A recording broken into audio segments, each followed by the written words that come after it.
Hello there, good evening and warm welcome to the news live on Rupavahini Channel I. I'm Sharon Musgreen. Very good evening, I'm Lakshita Singha and we start off by taking a look at the headlines. Sri Lanka is eligible to obtain the COVID-19 vaccine dosages. Global Organization for Vaccination and Immunization confirms. Sri Lanka ranks first in the Human Development Index for South Asian region. All international airports reopen for tourists from the 21st of January. The minimum age for employment has been increased.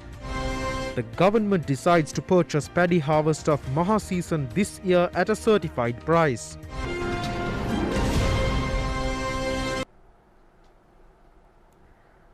On to the stories in detail now, starting off with local news. Gavi organization confirmed that Sri Lanka has obtained eligibility to receive the COVID-19 vaccine dosages. Gavi organization is the global agency for vaccination and immunization. The Cabinet of Ministers granted its approval yesterday to reach an agreement with the relevant producer at the time of the allocation of the COVID-19 vaccine. The relevant proposal was presented by Minister Pavitra Vanyarachi. The relevant vaccines are expected to be obtained under the COVAX facility. COVAX facility is a global collaboration for speeding up the development, manufacture and equitable distribution of COVID-19 vaccines. Accordingly, the countries which sign on to COVAX facility will obtain a fair and equal access to a broad portfolio of new vaccines available to combat the COVID-19 pandemic. Sri Lanka has already been included in the COVID facility. In the meantime, United Nations Development Programme states that Sri Lanka ranks highest in the United Nations Human Development category for the South Asian region. UNDP resident representative in Sri Lanka, Robert Jukum, made these remarks while officially handing over the Global Human Development Report to Prime Minister Mahinda Rajapaksa. The Human Development Report is the annual flagship report published by the Human Development Report Office of the UNDP that evaluates and measures human progress.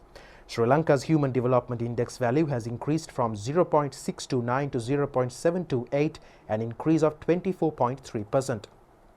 Accordingly, Sri Lanka is in the high human development category, positioned 72 out of 189 countries, and is the highest in the South Asian region.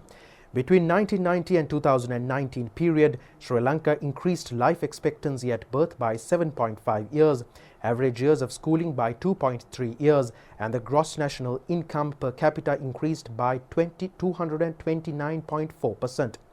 During the meeting, Prime Minister Mahinda Rajapaksa assured that Sri Lanka's continuous commitment towards achieving the United Nations Sustainable Development Goals and finding transformative pathways during these turbulent times and look towards UNDP for a stronger collaboration.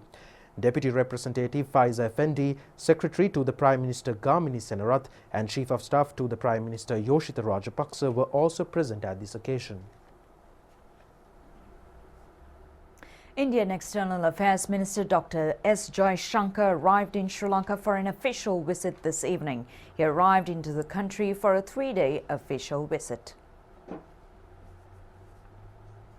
Indian External Affairs Minister Dr. S. Jaishankar arrived into the country and on the invitation of the Foreign Minister Dinesh Gunawardena, expected to carry out bilateral discussions with the President Gotabaya Rajapaksa, Prime Minister Mahinda Rajapaksa and Foreign Minister. Through such high-level exchanges, both sides are looking forward to strengthen the bilateral relationship in multiple areas of cooperation. The visit is arranged through the air bubble concept amidst COVID-19 travel restrictions in both countries. The number of COVID-19 recoveries in the country has increased up to 38,262. Another 445 COVID-19 recoveries were reported in the country today. 65 fully recovered COVID-19 patients who were receiving treatments at the COVID-19 treatment centers in Polonnaruwa district were discharged today. They were identified as residents of Colombo and Gampaha districts. A total of 4,337 COVID-19 recoveries have been reported in the country during the past 7 days. The highest number of COVID-19 recoveries recorded in a day was reported on the 1st of January. Accordingly, 826 recoveries were reported on that day. Meanwhile, a total of 445 COVID-19 recoveries were reported today. The percentage of fully recovered COVID-19 patients in the country is at 84.16, taking the tally to 38,262. The percentage of active patients receiving treatments is at 15.37, with the tally at 6,989. Meanwhile, another 224 COVID-19 patients were identified in the island today. 12,826 PCR tests were conducted yesterday. Accordingly, the total number of PCR tests up to now has reached 1,324,378.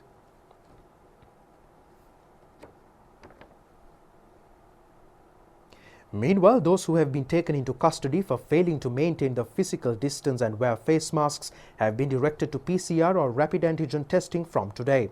This process has been initiated in addition to the court proceedings taken against them. Random testing were carried out in several places today, and 2 persons out of 300 who were directed to testing have been identified as COVID-19 patients. In addition, an awareness program was conducted for those who have not worn face masks, and face masks were distributed among them.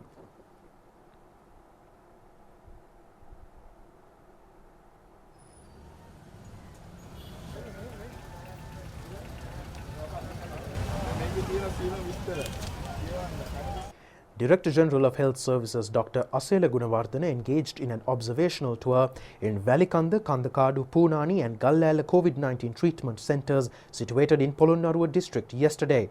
The Director General said that steps will be taken to resolve any shortcomings at the treatment centres and increase the security in Gallala and Kandakadu treatment centres where prison inmates are receiving treatments. Meanwhile, 2 COVID-19 deaths were reported from the country yesterday. The victims have been identified as residents from Ratnapura area. The Government Information Department has confirmed that the deceased patients were at the ages of 71 and 86 respectively. And we take a look at the global perspective on the COVID-19 situation now.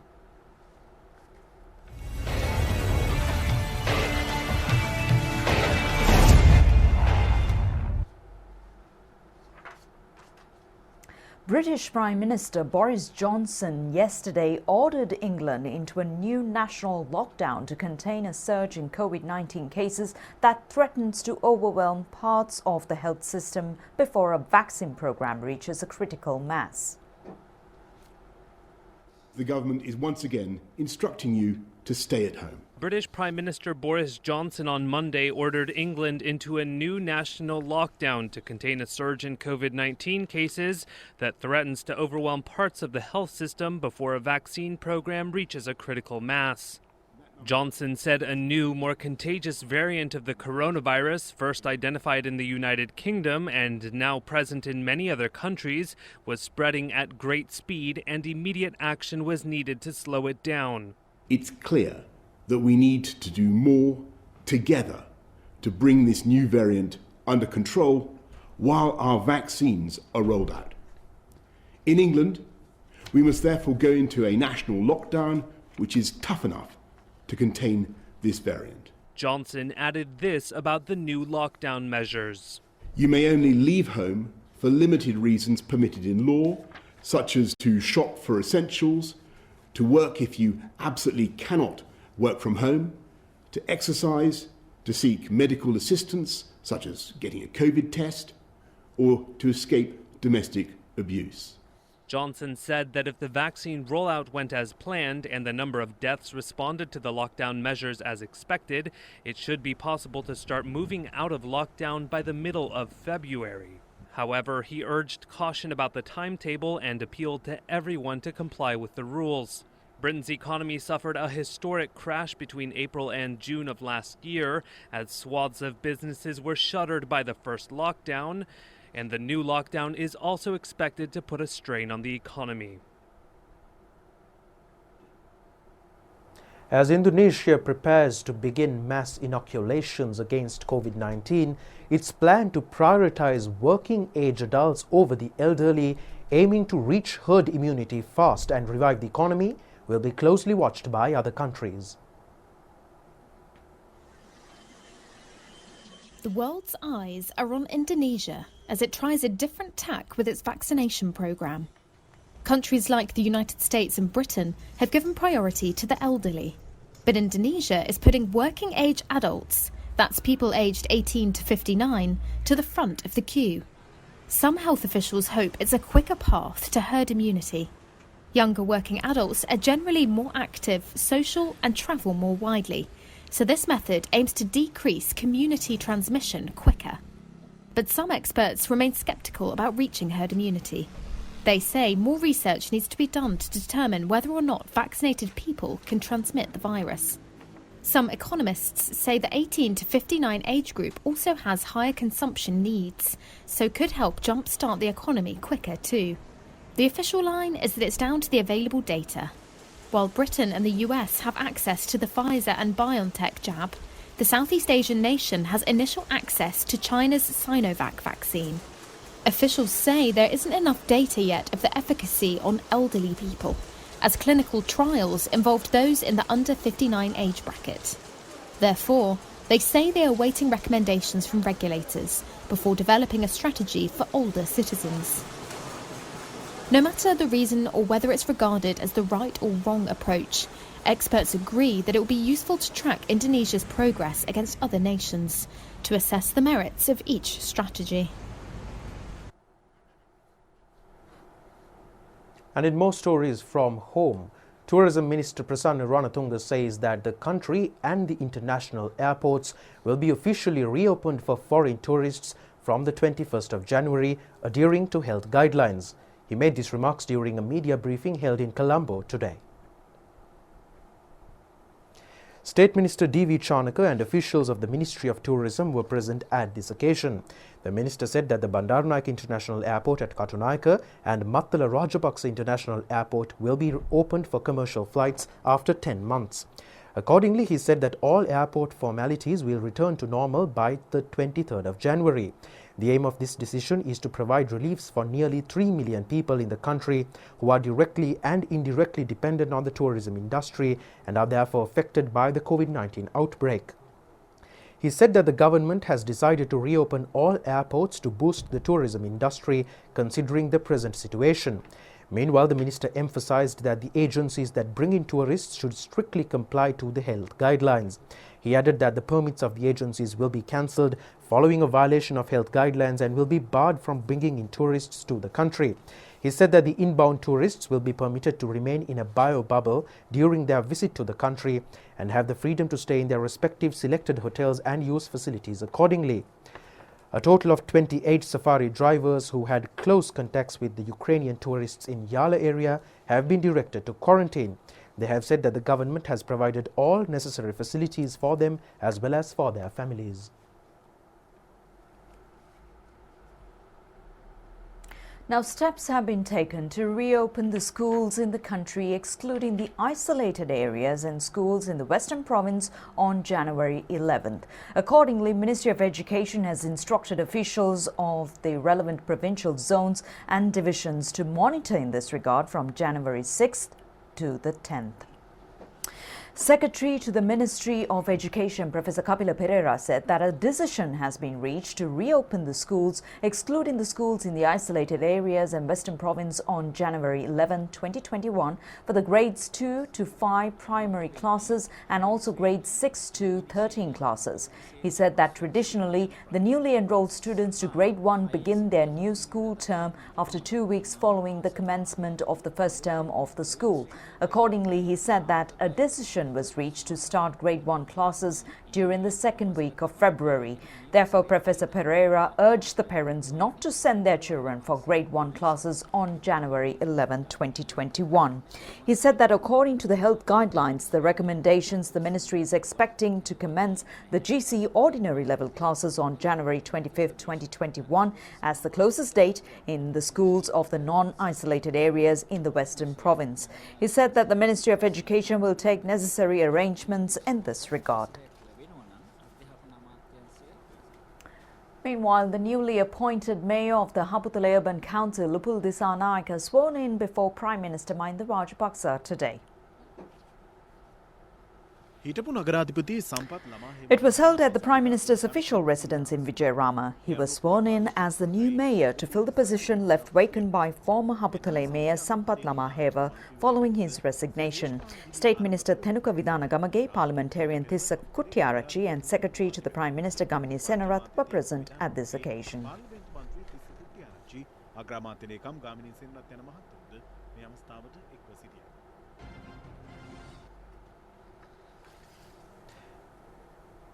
The Cabinet of Ministers has granted approval to implement the paddy purchase program during the Maha season this year. The relevant proposal was presented by Minister Mahindananda Alutgamage.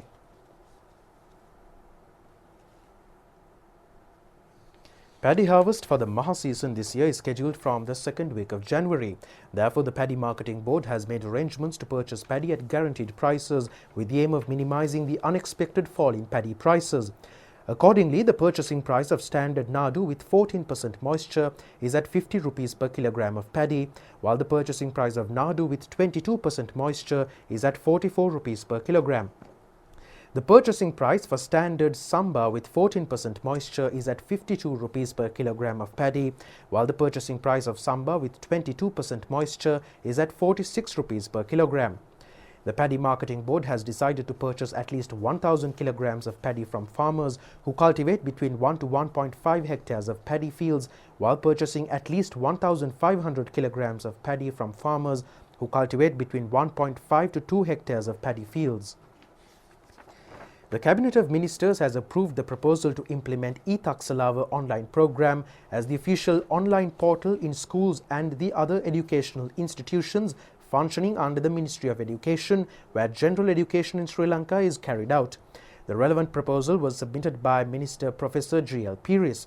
Under the program, students will gain access to school textbooks, syllabuses, learning content, video lessons, question papers and other study material in accordance to the curriculums from grade 1 to 13. The Cabinet of Ministers has granted approval to amend the Sri Lanka Rupavahini Corporation Act No. 6 of 1982. Sri Lanka Rupavahini Corporation has played a significant role in the field of media for the past 38 years. In order to deal appropriately with the current intense media competition, the need to change the composition of the Board of Directors has been identified. At present, the Board of Directors consists of 7 members. Accordingly, the composition of the board is said to be increased up to 9 by including a representative of the Treasury and the Secretary to the line ministry in charge of the subject or a representative of that ministry appointed by him. The approval to increase the minimum age limit for employment has been increased from 14 to 16 years was granted in Parliament today. Meanwhile, the arrival of the Ukraine tourists to the country was also debated in the Parliament today.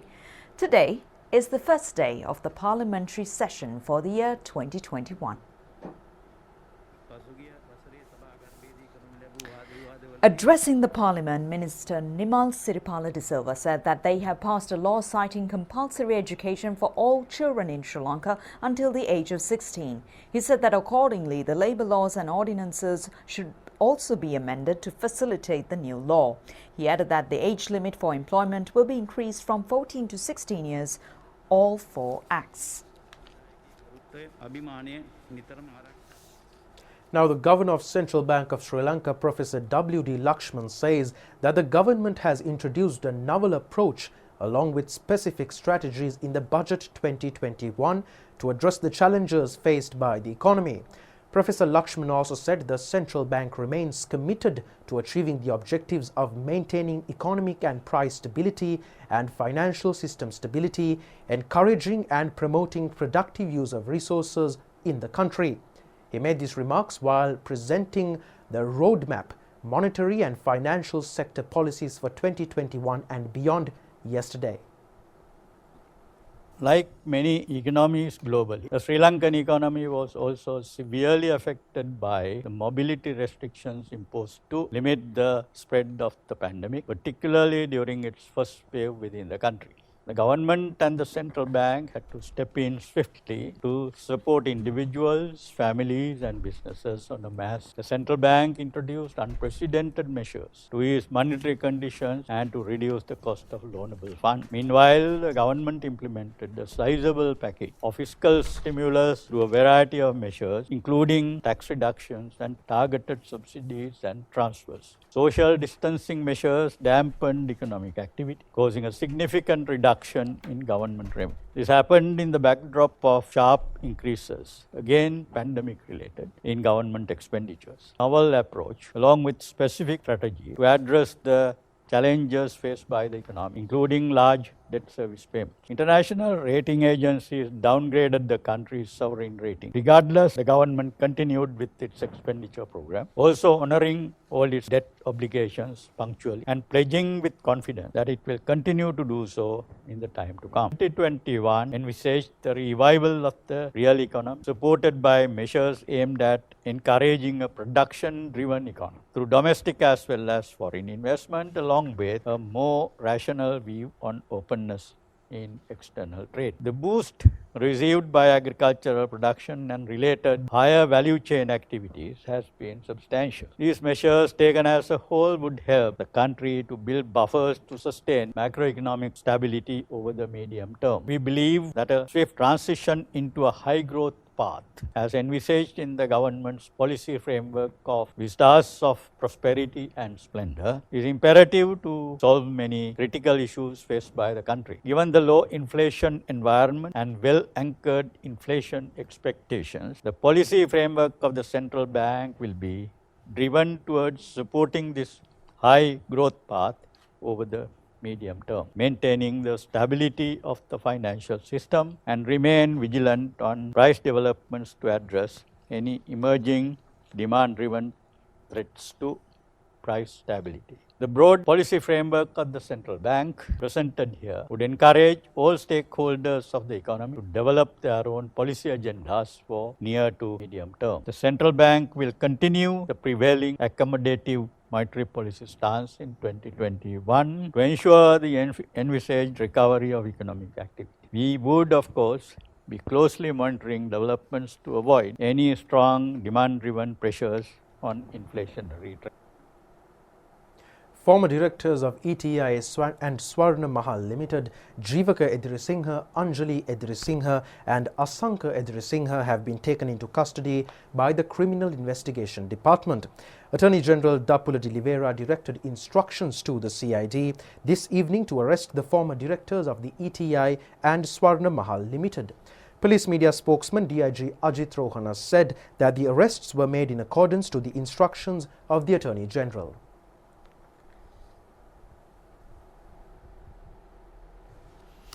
Several reservoirs have reached spill levels in northeastern, central and Uva provinces due to the prevailing heavy rainfall. Accordingly, reports have indicated that residents in several areas have been affected due to floods occurred from the overflowing of the reservoirs.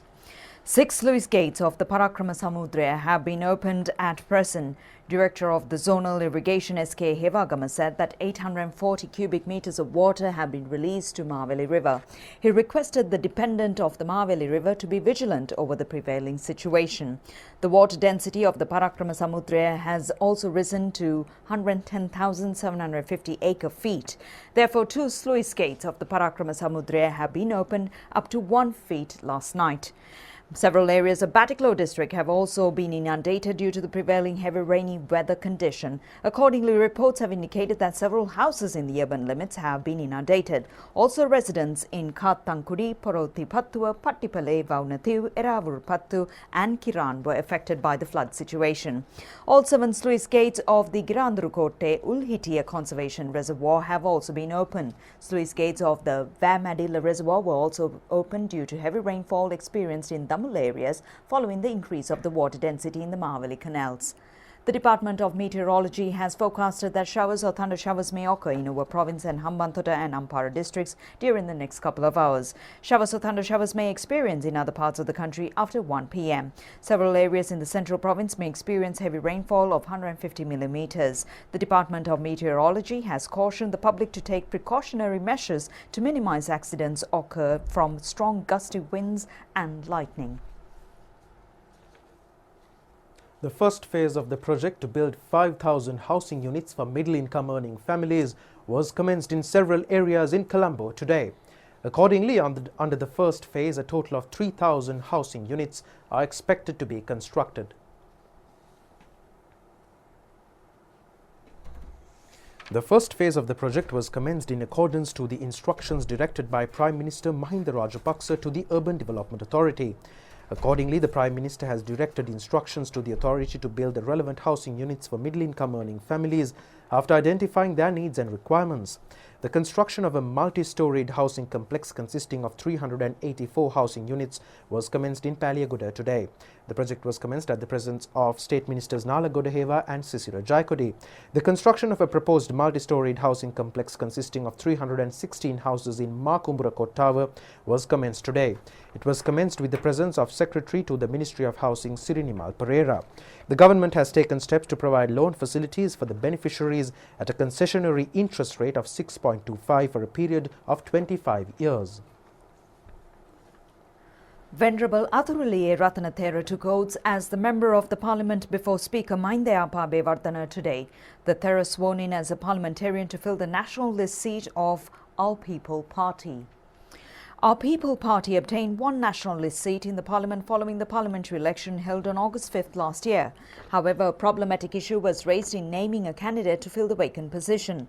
However, after months of deliberations, the name of the Venerable Athuraliye Ratanathera was declared by the National Election Commission as the candidate to fill the vacant post.